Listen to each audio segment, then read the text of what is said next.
Merci, Monsieur le Président, Madame la Ministre, Monsieur le rapporteur, Mesdames et Messieurs les députés, mes chers collègues, nous y voilà. La France va inscrire dans sa loi le père facultatif et permettre la venue au monde d'enfants sans père. Mais qui êtes-vous pour vous permettre une telle mutilation? Est-ce à dire qu'un père est inutile? Assumez de dire qu'un père n'est pas nécessaire. Assumez de dire que vous ne devez rien à vos pères. C'est précisément cette société-là que je ne veux pas. Celle qui dit qu'elle se fait toute seule. Celle qui dit que l'autre n'est pas nécessaire. Alors pour moi, voyez-vous, il n'y a pas plus grand que l'homme. Et vous le piétinez, vous le réduisez à rien, à ses gamètes, à 1/60 millième de millimètre. Un donneur, vous appelez ça. Mais Madame la Ministre, ça c'est un homme, Madame la Ministre. C'est pas un donneur, c'est celui qui porte et qui élève et qui soulève des montagnes pour son petit. Celui qui l'élève jusqu'à lui, celui qui le soigne et l'encourage. Celui qui le rassure et le grandit, qui l'écoute et l'accompagne. Mais n'avez-vous donc jamais eu de père pour que vous ne sachiez pas à quel point on ne se passe pas d'un père? C'est souffrance contre souffrance, Madame la Ministre. Il ne faudra pas dire « cette France-là a été humiliée ». Vous avez choisi d'en apaiser une en jetant de l'acide sur l'autre. C'est souffrance contre souffrance, je vous l'assure. Bien sûr, une mère peut faire ça. Évidemment qu'une mère peut tout faire. Et alors? Faut-il donc séparer et supprimer les pères? C'est ce que vous faites, Madame la Ministre. C'est ce que vous faites, Mesdames et Messieurs les députés. Et j'espère que vous aurez conscience de la société d'élimination que vous créez.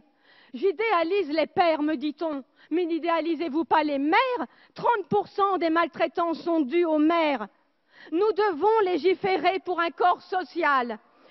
À force de Nous devons légiférer pour un corps social. Et à force de légiférer pour des catégories, des groupes et des sous-groupes, chacun tire de son côté, c'est la loi du plus fort. Vous créez les communautarismes contre lesquels vous prétendez lutter.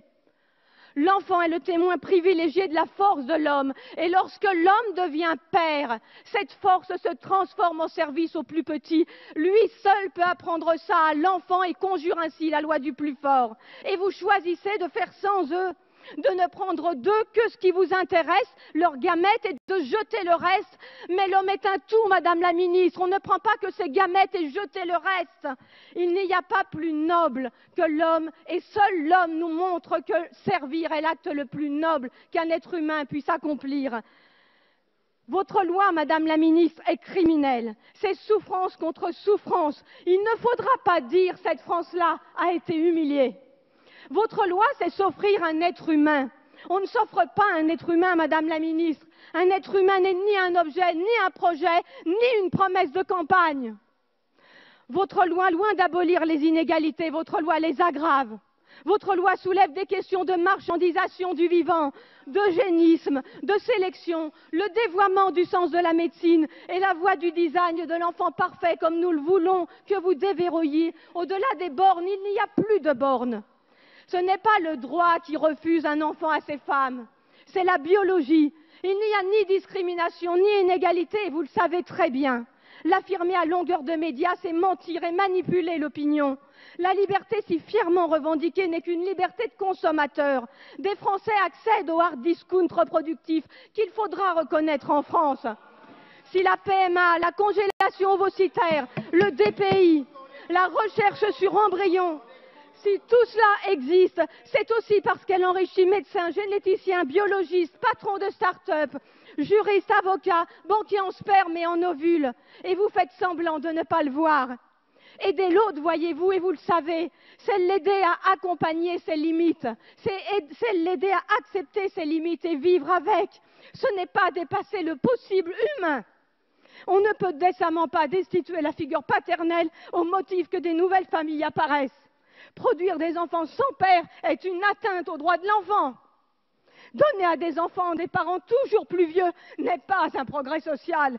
Donner une mère seule pour famille n'est pas un progrès social. C'est antinomique avec votre plan pauvreté, antinomique avec vos politiques d'aide à la famille. Et vous le savez très bien, comme vous savez que ce qui est vrai aujourd'hui n'est pas vrai demain, comme l'amour ou l'intention. Vous savez tout cela, mais vous cédez à la société gouvernée par ses seuls désirs. Vous cédez à la société gouvernée par aux frustrations et vous cédez à cette conquête de droit à l'infini, comme si la liberté s'y trouvait. Quelle leurre!